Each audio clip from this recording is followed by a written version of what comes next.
언론현을 통해 정치사회 이슈를 바라봅니다. 언론인은 이상돈 전 의원 전화로 연결하겠습니다. 의원님 나와 계십니까? 네, 안녕하세요. 네. 예, 안녕하십니까? 네, 네. 올해 초 이낙연 전 대표가 전직 대통령 사면을 언급했는데 네. 재보궐 이후 정치권에서 또다시 전직 대통령에 대한 사면 목소리가 나오고 있습니다. 국민의힘 일부에서는 뭐 탄핵이 잘못됐다는 얘기까지 나오고 있는데 의원님 지금 이 모습 어떻게 보고 계세요? 이게 한번 거쳐가야 될 과정일 수밖에 없죠. 예. 저는 근데 일단은 이낙연 전 대표가 당시 두 대통령을 사면 문제는 너무 좀 안이하게 취급했다가 아주 혼이 났죠. 예. 근데 저는 기본적으로 그 두 대통령은 좀 구분돼야 된다고 봅니다. 왜냐하면은 이명박 전 대통령은 대법원 최종 판결을 인정하고 있지 않잖아요. 예. 정치적 보복이다. 그 주변 사람들 다 그렇게 얘기하고 있는데 그런 사람을 사면해서는 안 되죠. 이렇게 되면 사법부 권위를 부정하는 거고 사면의 취지에 반하는 거기 때문에 저는 이명박 전 대통령은 이 법원의 판결을 부정하는 사람이기 때문에 사면할 수 없다고 보고, 그러나 이제 박근혜 전 대통령은 사실상 모든 걸 포기한 상태고 더 이상의 어떤 수용 생활이랄까 이게 의미가 있겠는가 하는 그런 생각을 해서 저는 전에도 한번 기회 있을 때마다 문 대통령이 좀 박근혜 전 대통령은 좀 사면을 시켜주면 좋겠다. 이제는 돌아갈 집도 없어서 동생 박 회장 집으로 갈 수밖에 없는 것 같은데 좀 그런 생각인데 이게 특히 이제 윤석열 전 총장이 유력한 야권의 대통령 후보가 됨에 따라서 저는 이게 사면 문제 그리고 더 나아가서 이 검찰권 난록 문제죠. 이것도 전 정권에서 보는 거, 현 정권에서 보는 거 똑같은 겁니다. 이것이 하나의 큰 변수가 된다고 생각을 합니다. 네. 예, 변수 말씀해 주셨는데 네. 그 윤석열과 사면 어떤 연관성이 있습니까? 네, 그렇죠. 지금 이런 질문이 계속 나오지 않겠습니까? 예. 엊그제만 해도 김용판 의원 기소됐다가 큰 곤욕을 치렀죠. 이제 검찰권 얘기를 했는데 일단은 이 문제에 대해서 당사자 아닙니까? 이게 기소한 사람이기 때문에 사실상 그래서 거기에 대한 입장을 표명하지 않을 수가 없잖아요. 네, 그런데 여기서 이제 윤석열 전 총장이 사면을 해야 된다고 할 것 같으면은 이게 좀 자기 모습 자가 당차게 빠지지 않겠습니까? 본인이 구속시켰기 때문에. 네, 그렇죠. 본인이 사실상 총지휘에서 이렇게 하고, 예. 네, 그리고 또 거기에 기반해서 사실상 현 정권에서 검찰총장이 되지 않았습니까? 네, 그리고 또 그렇다고 해서 사면이 안 된다 하게 되면은 지금 국민의힘의 그 기반인 이른바 보수 유권자들의 아마 좀 절반 이상은 그 지지를 절반 이상의 지지를 잃어버린다고 봐야죠. 예. 그러니까 그런 상당히 좀 그 딜레마에 처해 있다고 봅니다. 네. 사면 문제가 윤석열의 딜레마가 될 수 있다. 알겠습니다. 네, 그렇죠. 네. 근데 윤석열 전 총장이 재보궐 전에 등장할 것이다. 재보궐이 끝나면 등장할 것이다. 이런 하마평 또 여러 가지 이야기가 있었습니다만 지금 자명이 굉장히 길어지고 있는 것 같아요. 네, 지금 자명을 하니까 이런 것이 부각되지가 않죠. 예. 지금 언론 보도 보니까 무슨 경제를 공부한다, 예. 또 무슨 외교를 공부한다 하는데 그거는 원래 대통령 하는 사람이 그거 두 개 잘하는 사람이 누가 했습니까요? 예.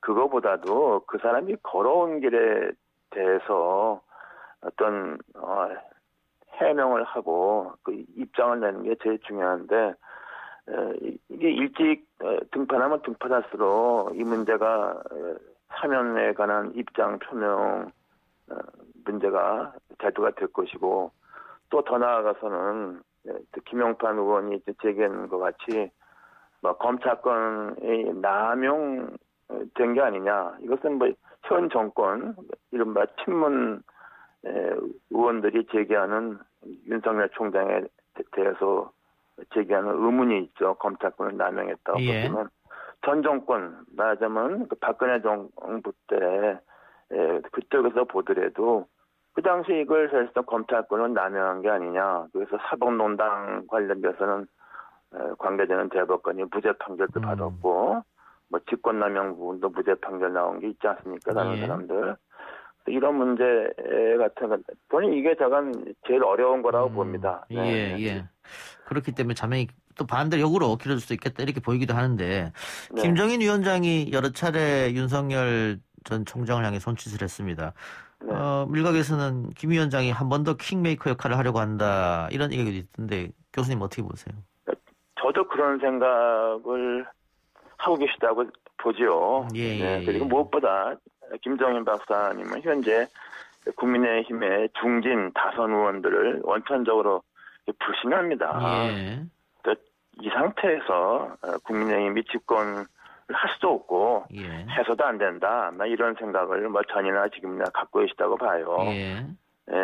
그래서 말하자면은 지금 유력한 대권 후보가 돼 있는 윤석열 전 총장을 중심으로 해서 좀 원심력을 밖에서 빨아들이는 어떤 힘을 좀 가동해서 그 대통령 선거를 치르는 이런 데 있어서 어떤 역할을 본인께서 하고 싶어 한다고 봐야죠. 또 그러고 그런 역할을 또 현재 그런 역할을 하는 구심점을 할 사람이 제가 보기에도 김정일 박사 밖에는 없다고 봅니다. 그래서 김정일 역할론이 나오는 거죠. 예. 네.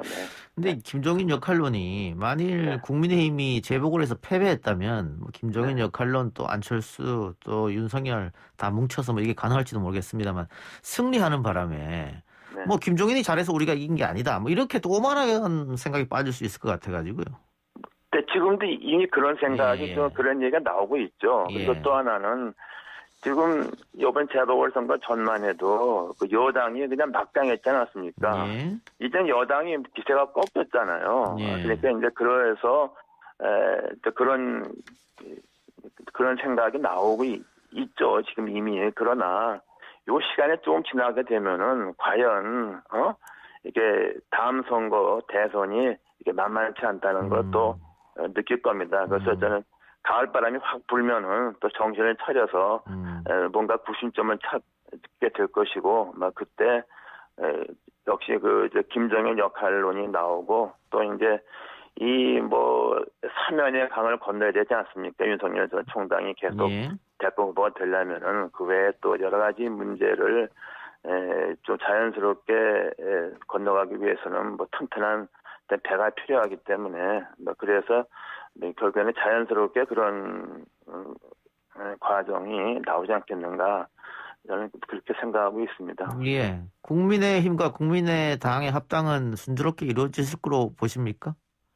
그건 합당도 그렇게 쉽게 안 되는 것 같은데요. 원칙 있는 합당이니 이 꼬리표가 붙으면 사실은 좀 부정적인 거죠. 그리고 현재 그거는 크게 이 전국에 영향을 주는 건 아니라고 봅니다. 네. 제3지대는 어떻게 보세요? 윤석열, 안철수, 김종인. 그렇게 절대로 엮여질 수가 없죠.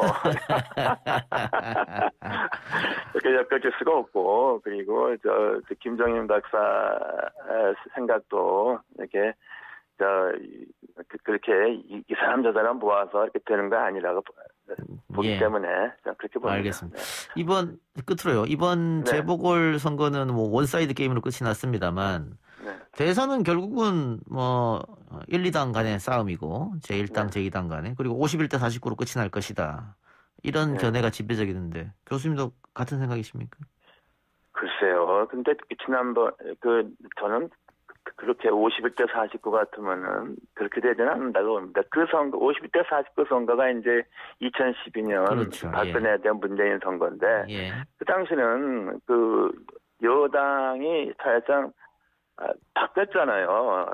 그래서 이명박 정권의 과오를 완전히 털어버린 박근혜 후보였단 말이에요. 그랬는데 지금은 물론 이제 이재명 지사가 현 정권과 뭐 여기서 여러 가지 정책에 참여한 사람은 아니지만은 그 박근혜 후보가 이명박 대통령과 차별하는 그런 거는 볼 수가 없잖아요. 연장성이기 때문에 저는 현대대로 특히 지난번에 재보궐선거를 치르기 전에 가졌던 여러 가지 정책적, 정치적 입장, 스탠스를 그대로 갖고 가면은 나는 여당이 이렇게 선거 이길 수 없다고 봅니다. 예, 네, 민주당이 달렸죠. 예, 네. 민주당이 변하지 않으면 여전히 원사이드로 끝이 날 것이다. 네, 저는 그렇게 봅니다. 그래서 그렇게 얼마 남지 않은 기간 동안에 민주당이 좀 확 바뀔 수 있는가?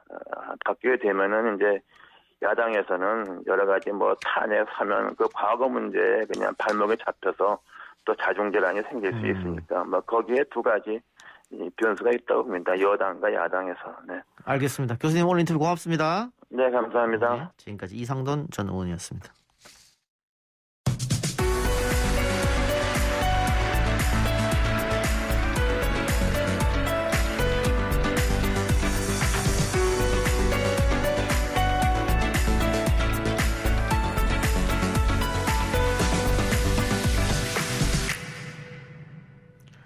평소 생명운동을 이끌었고 따뜻한 사랑을 실천하셨던 정진석 추기경이 어젯밤 향년 90세를 일기로 선종했습니다. 마지막 가는 길까지 베풀고 가신 정 추기경님을 추모하면서 추기경님의 생애와 우리에게 남기고 간 뜻을 들어봅니다. 천주교 서울대교구 사무국 양경모 신부 연결합니다. 신부님 안녕하십니까? 네, 안녕하십니까? 예, 인터뷰 감사드리고요. 먼저 정진석 추기경은 어떤 분이셨는지 말씀 부탁드리겠습니다. 제가 정진석 추기경님을 전체의 삶을 사실은 다 잘 알기는 어렵고요. 예. 제가 사제로 서품받고 2009년부터 2년 동안 그 명동 주교자 성당에서 전례 담당 신부로 있었는데 예. 그때 서울교구 장님이셨거든요. 예. 그래서 할아버지 같이 이제 자상하시고 많은 것을 알려주셨던 분이셨고요. 예. 평소에도 이웃사랑이나 나눔 같은 거를 굉장히 강조하신 분으로 기억하고 있습니다. 예, 염수정 추기경이 추모 미사에서 김수환 추기경이 아버지였다면 정진석 추기경은 어머니와 같다 이런 이야기를 하셨는데 어떤 뜻일까요? 네. 아시다시피 김수환 추기경님께서는 참 많은 일을 하셨죠. 무엇보다 당시 사회의 어떤 요청에 따라서 기꺼이 대사회적인 목소리도 많이 내셨고요. 예. 80년대 한국 민주화에 굉장히 큰 영향을 준 분이시죠. 정진성 추기경님은 이제 그 이후에 이제 교구장님이 되셨는데 김수환 추기경님의 무슨 모범을 따르시면서도 또 한편으로 교회 내적인 어떤 성장 또 교회 안에서의 신앙을 좀 단단히 하실 수 있도록 굉장히 이끄셨던 분이세요. 그래서 선교도 굉장히 강조하시고 또 사제들 또 신자들에게 애정도 많이 보여주셨죠. 예. 그래서 이런 의미에서 이제 염수정 추기경님께서 김수환 추기경님이 주로 바깥일을 많이 이렇게 힘쓰신 우리 아버지로 표현을 하셨다면 정진석 추기경님은 한국교회가 이렇게 성숙한 모습으로 이렇게 성장할 수 있도록 도움을 주신 어머니로 표현하셨던 것 같습니다. 예.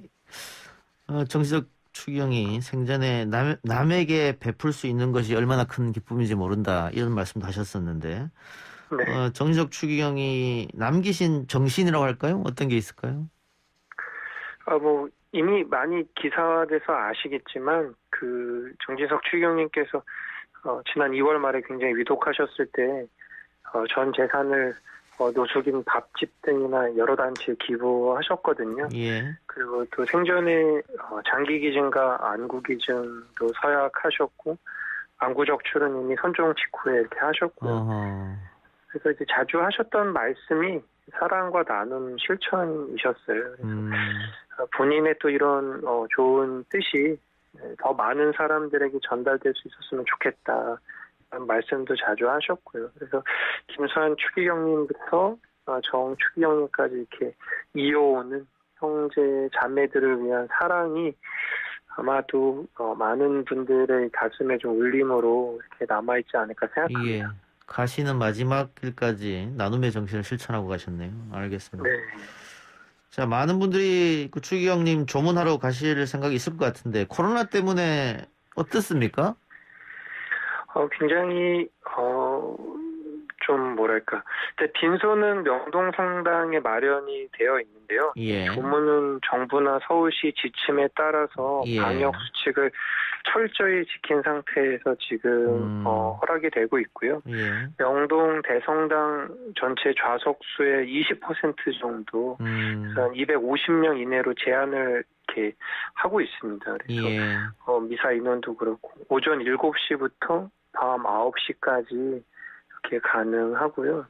그러면 조화나 조의금은 당연히 받지 않고 있고요. 예. 그래서 성당, 명동 성당 성전 안에서는 이제 매 시간마다 연도라고 해서 카톨릭에서는 이제 돌아가신 분에 대한 기도가 진행이 되고요. 예.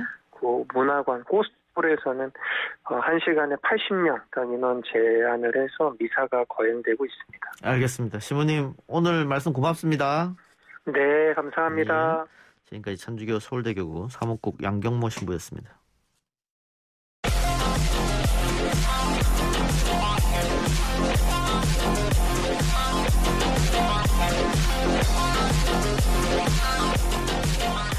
기자 언박싱, 오늘은 아주경제 김태현 기자 연결하겠습니다. 김 기자님. 예, 안녕하십니까. 김태현입니다. 코로나 상황부터 알려주시죠. 네, 중앙방역대책본부는 오늘 0시 기준으로 신규 확진자가 775명 늘어서 누적 12만 673명이라고 밝혔습니다. 전날보다 263명 늘어나는 수치이고요. 주말부터 주 초반까지 확진자가 적게 나오다가 중반부터 다시 증가하는 패턴이 반복되고 있습니다. 이날 신규 확진자의 감염 경로를 보면 지역 발생이 754명, 해외 유입이 21명입니다. 주요 감염 사례를 보면 운동시설, 교회, 직장 등 곳곳에서 확진자가 발생하고 있고요. 그리고 충남 천안의 한 자동차 부품 제조사와 관련해서는 총 28명이 확진 판정을 받은 것으로 알려져 있습니다. 그리고 경기 성남시 운동시설 사례, 경기 광주시 교회 관련 확진 사례가 계속 발표가 되고 있고요. 그리고 울산 울주군 소재한 기업, 경남 진주시 교회에서도 확진자가 나온 것으로 알려졌습니다.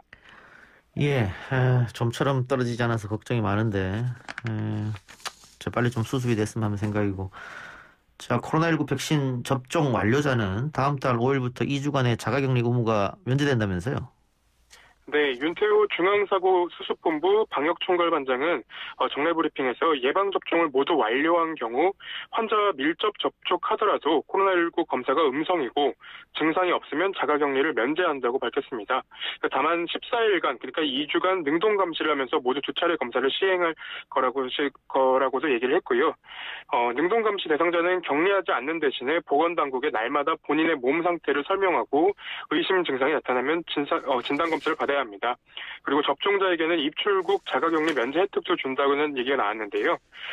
국내에서 예방접종을 완료하고 출국했다가 귀국한 경우에는 코로나19 검사가 음성이고 증상이 없으면 자가격리가 면제될 것으로 보입니다. 하지만 남아프리카 공화국, 그리고 브라질 등 변이 바이러스가 유행하는 국가에서 입국하는 경우는 예외로 될 것으로 보입니다. 예, 알겠습니다. 자, 천대엽 대법관 후보자 인사청문회가 있었죠? 그렇습니다. 오늘 국회 대법관 인사청문 특위는 천 후보자에 대한 인사청문회를 마친 뒤에 곧바로 여야 합의를 거쳐서 심사 경과보고서 채택의 건을 의결했습니다. 국무총리와 대법관 후보자의 경우에는 인준을 받으려면 본회의 임명 동의안 표결을 거쳐야 합니다. 이에 따라서 29일 예정된 본회의에서 임명 동의안이 처리될 것으로 보입니다. 예, 여야가 합의했으니까 어렵지 않을 것처럼 보이고요. 박범계 법무부 장관을 보좌하던 현직 검사가 국내 대형 가상통화 거래소에 취업하려고 사표를 냈습니다. 그렇습니다. 법무부에 따르면 지난 1월부터 법무부 장관 정책보좌관실에서 근무하던 A 검사가 최근 사표를 낸 것으로 알려졌습니다. A 검사는 한 가상화폐 거래소 운영사에 사내 변호사로 이직하는 것으로 얘기가 나오고요. 예. 법무부에서 근무하던 검사가 가상통화 업계로 취업하면 이해충돌 소지가 있다는 지적도 나오고 있습니다. 그러니까 검사직을 일단은 검사를 하면서 바로 사표 쓰고 그쪽 변호사로 갔다. 좀 문제가 있어 보이기도 하는데. 그렇습니다. 일단은 법무부에서는 A 검사는 보좌관이 아니라 보좌관실에서 근무한 평검사, 그리고 공직자윤리위원회의 퇴직한 공직자 취업심사에서 이해충돌 여부에 대한 결론이 나올 것이라고 말은 했는데, 예. 일단은 검사의 업무를 했다는 것 자체만으로도 사실은 조금 의심을 살 수 있는 부분이 있을 것 같아서 예. 그 부분은 향후에 조금 더 논의가 될 것 같습니다. 그래요. 자, 검찰총장은 어떻게 되느냐, 이제. 지금, 수사심의위원회를 이성윤 중앙지검장이 신청한 상태인데, 수사심의위원회가 아직 열리지 않고 있잖아요. 네, 수사심의위원회는 아직 회의에 이제 참석할 현안 위원이나 아니면 회의 일정 등에 대해서도 아직까지는 얘기가 나오지 않은 것으로 알고 있습니다. 그러니까 수사심의위원회가 네. 열려야 기소, 불기소 여부가 판단이 될 텐데, 공고 사항이긴 합니다만. 근데 그 전에 그러면 후보 추천위원회가 먼저 열리겠네요? 그렇습니다. 후보 추천위원회는 내일 열리고요. 그 수사심의위원회는 아직까지 열릴지 여부가 언제 열릴지 여부가 결정이 안 된 상태입니다. 예. 앞으로 그럼 어떻게 되는 겁니까? 일단은 검찰총장 그 후보 추천위원회가 내일 열리고 나면은 그 이제 청거받은 14명 정도의 이제 명단이 올라갔다고 하는데 예.